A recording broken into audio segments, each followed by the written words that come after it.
నాకు కూడా ఎందుకో ఆ రఘురాం విషయంలో అనుమానంగానే ఉంది. అతి వినయం దూర్త లక్షణం అంటారు. వాడేదో కొంపల ముంచే మనిషి అనిపిస్తున్నాడు. నిన్నటి దాకా ఆహా ఓహో అంత మంచి ఇంత మంచి అన్నావుగా. వీడు విడవకుండా వాడి గురించి అనడం నాకు అనుమానం కలిగిస్తుంది. సీతకు తెలియకుండానే సీత మంచిది కాదని గుణహత్య చేయాలని చూస్తున్నాడు అనిపిస్తుంది. అసలు గుణం ఉంటేగా హత్యలు చేయడానికి. ఇద్దరి దొంగలు. వీరి కళ్ళకి వాళ్ళు దేవుళ్ళు, నేను మాత్రం రాక్షసుణ్ణి. నాకన్నా వాళ్ల మీదే మమకారం ఎక్కువ. పైగా నాకు పిచ్చని సర్టిఫై చేస్తున్నాడు. ఛ!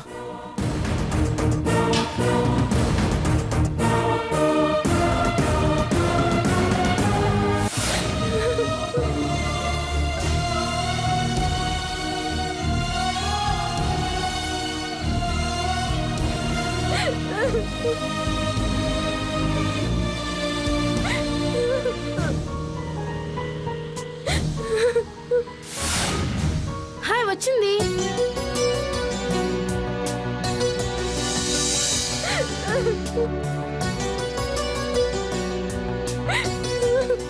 అక్క ప్లీజ్ అక్క చూడక్క. అమ్మ నాన్న అక్క. అమ్మా సీత. అమ్మ సీత. అమ్మ సీత. అక్క సీత గారు. సీతక్క పెళ్లి కోరే అమ్మ నాన్నలు ఎలాంటి వారంటే అనగనగా ఒక రాజు అనగనగా ఒక రాణి. అనగనగా ఒక రాజు అనగనగా ఒక రాణి. రాజు గుణము మిన్న రాణి మనసు వెన్న. రాజు గుణము మిన్న రాణి మనసు వెన్న. అనగనగా ఒక రాజు అనగనగా ఒక రాణి. చూడక్క అమ్మ నాన్న బాధపడుతున్నారు. ఒక్కసారి చూడక్క ప్లీజ్ అక్క.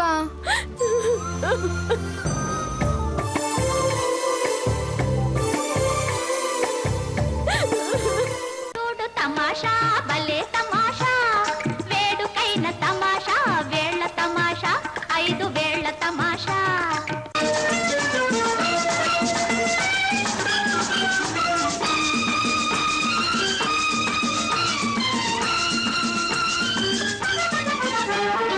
అనగనగా యువరాజు ఒక పిల్లని చూశాడు. ఆ అందమైన అమ్మాయికి మనసిచ్చాడు. అనగనగా యువరాజు ఒక పిల్లని చూశాడు. ఆ అందమైన అమ్మాయికి మనసిచ్చాడు. ఇద్దరికి కలిగింది ముద్దుల ప్రేమ. ఇద్దరికి కలిగింది ముద్దుల ప్రేమ. ఆ ప్రేమకు పడ్డది బ్రేకు. అయ్యో రామా అయ్యో రామా. చూడు చూడు తమాషా భలే తమాషా. వేడుకైన వేళ్ళ తమాషా 5 వేళ్ళ తమాషా. అక్క ప్లీజ్ అక్క ఒక్కసారి చూడక్క. లేదు బావా వర్కౌట్ కాలేదు.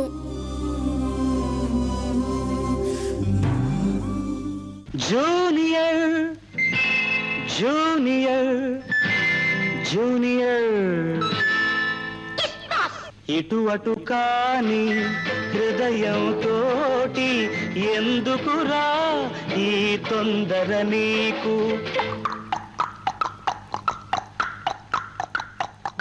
ఇటు అటు కాని హృదయంతోటి ఎందుకురా ఈ తొందర నీకు.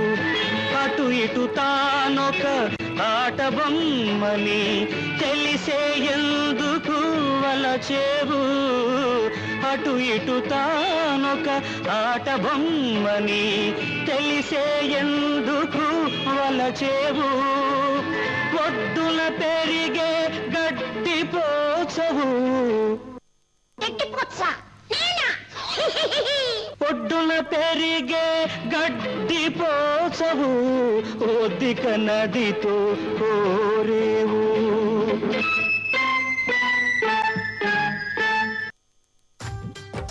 కిట్టు ఆ వైలిన్ తీసుకురాపో. అలాగే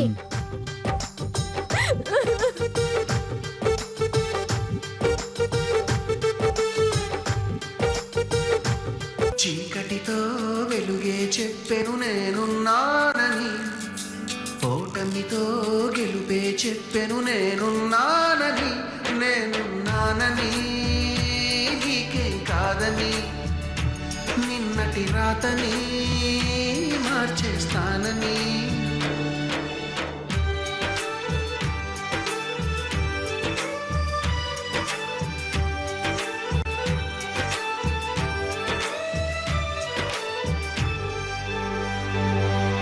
తగిలే రాళ్ళని పునాది చేసి ఎదగాలని, తరిమే వాళ్ళని హితులుగా తలచి ముందుకెళ్ళాలని,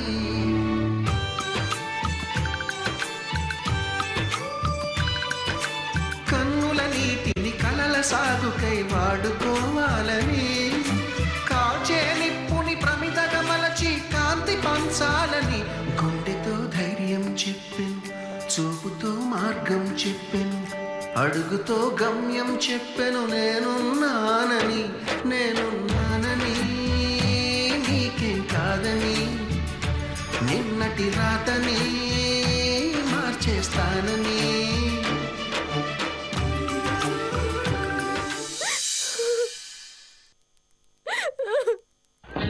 ఓ సీత, హలో మై సీత, ఓ సీత నీ వంటి దివ్య స్వరూపము ఎందెందు సెర్చిన నోయే కదా, ఓ సీత నీ వంటి స్వీటు స్వరూపము వేర్వేరు సెర్చిన నోయే కదా, ఊరంతా సెర్చిన మాయ కదా, నన్ను ఊరించి గిల్లేది నువ్వే కదా. ఓ సీత చెలి నా సీత, హలో మై సీత నీ వంటి స్వీటు స్వరూపము వేర్వేరు సెర్చిన నోయే కదా, వేర్వేరు సెర్చిన నోయే కదా.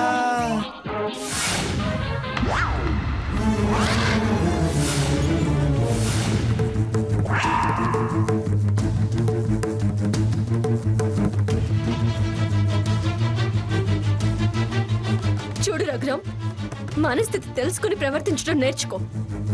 Don't disturb me. అనగనగా కదలా ఆ నిన్నకు సెలవిస్తే, అరె కనులను వెలిగించే ప్రతి ఉదయం మనదేలే, లోకాల చీకటిని తిడుతూనే ఉంటామా, ఓ చిన్న దీపాన్ని వెలిగించుకోలేమా, ఆ వెలుగులకి తొలి చిరునామా అది ఒకటే చిరునవ్వేనమ్మా. అనగనగా కదలా ఆ నిన్నకు సెలవిస్తే.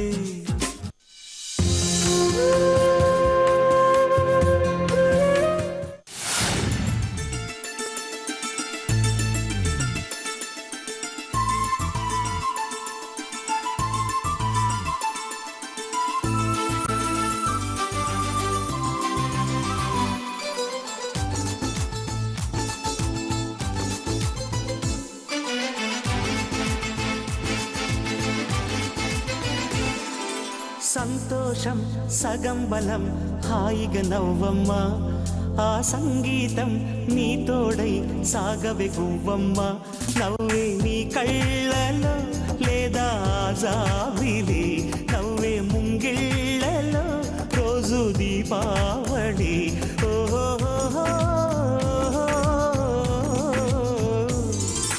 సంతోషం సగం బలం హాయిగా నవ్వమ్మ, ఆ సంగీతం నీ తోడై సాగవే గువ్వమ్మ, నవ్వే నీ కళ్ళలో లేదా జాబిలి, నవ్వే ముంగిళ్ళలో రోజు దీపావళి.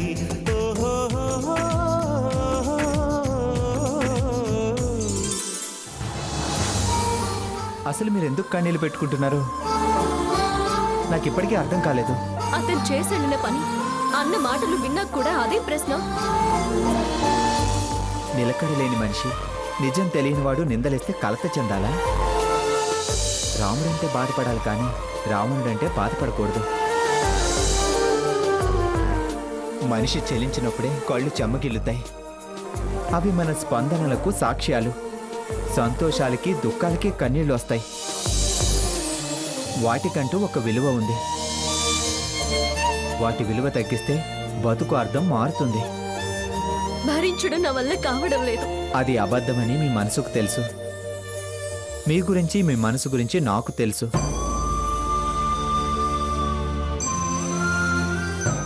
నేను ముందుకొచ్చాక మీరింకా ఆ మాటలకి విలువివ్వడమేంటి? రేపు నన్ను చూసి నవ్వుతారు కదా. భయపడితే భయపెడతారు, ఏడిస్తే ఏడిపిస్తారు. కృంగిపోతే నడవలేం, ధైర్యం చేయకపోతే బతకలేం. మంచితనం ఉండొచ్చు కానీ మరీ అంత మంచితనం ఉండకూడదు. చూడండి, గుప్పెడు గుండె గొప్ప జీవితాన్నిస్తుంది. దాన్ని మనం బరువు అనుకో. దాన్ని బాధపెట్టి బరువు పెంచితే అది మనల్ని భరించలేదు. దిగమింగుకుంటూ ఎలా తేలిక పడడం, ఇదంతా నా కర్మ. అసలు అవసరం ఏమొచ్చింది? కన్నీళ్లు అబద్ధానికి సపోర్ట్ చేస్తాయి. బ్రహ్మ జననంతో పాటే జడ్జిమెంట్ కాపీ జత చేసి పంపుతాడు. మనం ఫాలో అవుతూ బతికేయాలంతే. కానీ కర్మ రాత అనుకోవడం తప్పు. వాళ్ళు కేవలం డబ్బు చూసేవాళ్ళు, గుండె చప్పుడు తెలిసిన వాళ్ళు కాదు. వాళ్లకు విలువిచ్చి మీ విశ్వాసాన్ని మీరే పోగొట్టుకుంటే ఎలా? వాళ్ళకి ద్వేషించడమే కానీ ప్రేమించడం తెలియని మనుషులు. అలాంటి వాళ్లను అస్సలు పట్టించుకోకూడదు. క్యారెక్టర్ లేని మనుషుల్ని వదిలేయండి. చూడండి, వాళ్ళు ఏమన్నా ఎన్ని అనగలిగినా రేపటి వరకే కదా. సీత గారు, మీరు నా మనిషి అయిన తర్వాత మీ గురించి ఏ కామెంట్ గాని ఎవరు చేసినా నేను మౌనంగా ఉండను.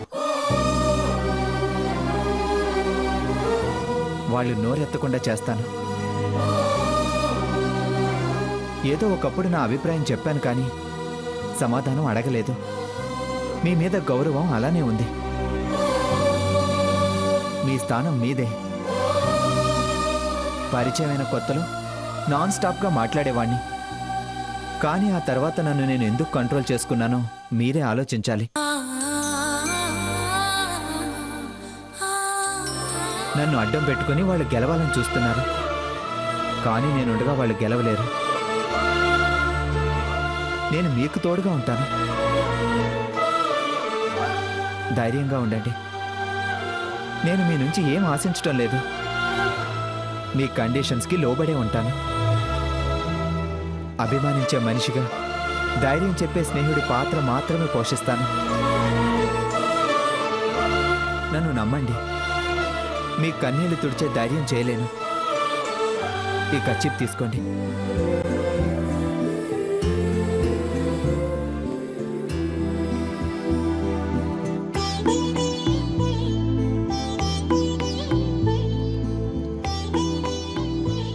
మీ ఆత్మస్థైర్యం చెదరలేదనడానికి ఇదే నిదర్శనం. ప్రశాంతంగా ఉండండి. నేను ధర్మం తప్పినా మీ మాట దాటను. మీకు అంతరంగికుడిని కాలేకపోయినా రక్షకుడిగా జీవితకాలం ఉంటాను. మీ ఆత్మస్థైర్యం చెదరలేదనడానికి ఇదే నిదర్శనం. ప్రశాంతంగా ఉండండి. నేను ధర్మం తప్పినా మీ మాట దాటను. మీకు అంతరంగికుడిని కాలేకపోయినా రక్షకుడిగా జీవితకాలం ఉంటాను. This is my promise.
మగపిల్లాడివి ఇలా కన్నీళ్లు పెట్టుకోకూడదు నాన్న.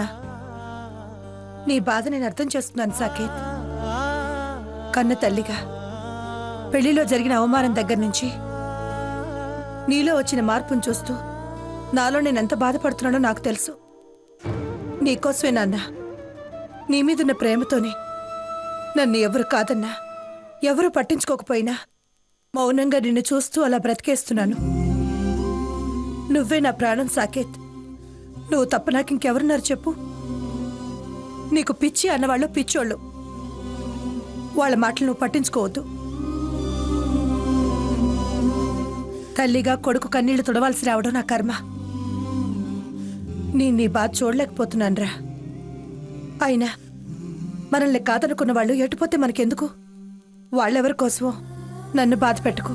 తల్లిగా కొడుకు కన్నీళ్లు తుడవాల్సి రావడం నా కర్మ. నీ బాధ చూడలేకపోతున్నానురా. అయినా మనల్ని కాదనుకున్న వాళ్ళు ఎటుపోతే మనకెందుకు? వాళ్ళెవరి కోసమో నన్ను బాధ పెట్టుకో. నాన్న సాకేత్, నీ వ్యాపకమంతా వ్యాపారం మీద పెట్టు. ఆ పనికి రాని వాళ్ళ మీద ఎందుకు చెప్పు? నా బంగారు కొండవు కదూ. నా మాట విన్నాన్న. అదే వద్దంటున్నాను. నువ్వు కన్నీళ్ళు పెట్టుకుంటే నేను తట్టుకోలేనురా. ఊరుకో. మర్చిపోనన్నా, మర్చిపో. ఎవరి పాపాన్ని వాళ్లే పోతారు. తప్పు చేసిన వాళ్ళని ఆ దేవుడే శిక్షిస్తాడు. వదిలే సాకేత్.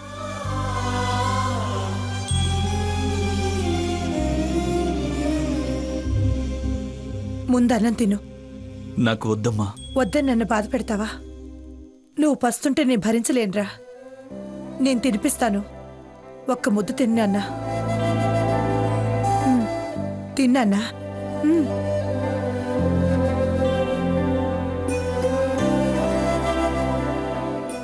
ఇంకో ముద్ద.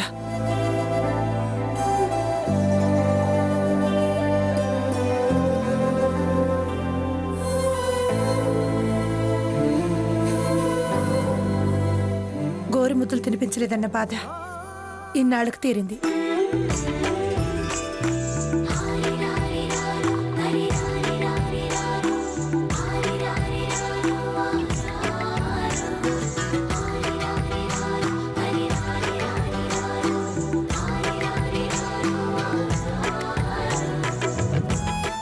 వాటర్ తీసుకో.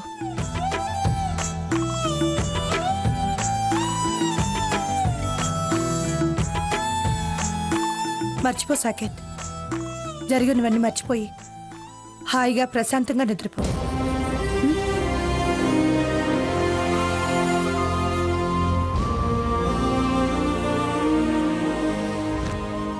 లక్ష్మి, ఏంటత్తయ్యా? ఏమిటి కొడుక్కి అన్నం తినిపించొస్తున్నావా? అవునత్తయ్యా. ఇంతకాలానికి నువ్వు చేసిన మంచి పని ఇదే అనుకుంటాను. నా మీద నమ్మకం ఉంచి అవకాశం ఇచ్చుంటే లెక్కలేనన్ని మంచి పనులు చేస్తుండేదాన్ని.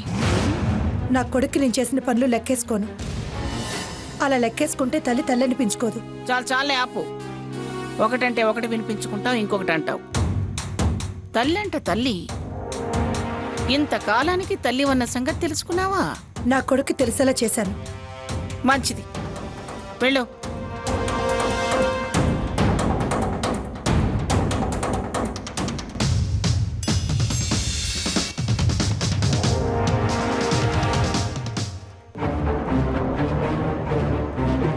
ఏరా సాకేత్, నువ్వు నన్ను అర్థం చేసుకున్నది ఇంతేనా? అర్థాలు అపార్థాలు అన్నీ అయ్యాయి. మళ్ళీ ఏంటి ఏరా కన్నా చిన్న అంటూ?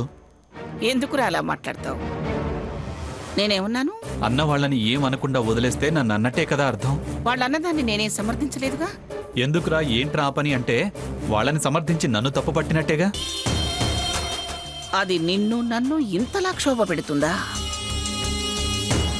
దాని సంగతి నేను చూసుకుంటాను.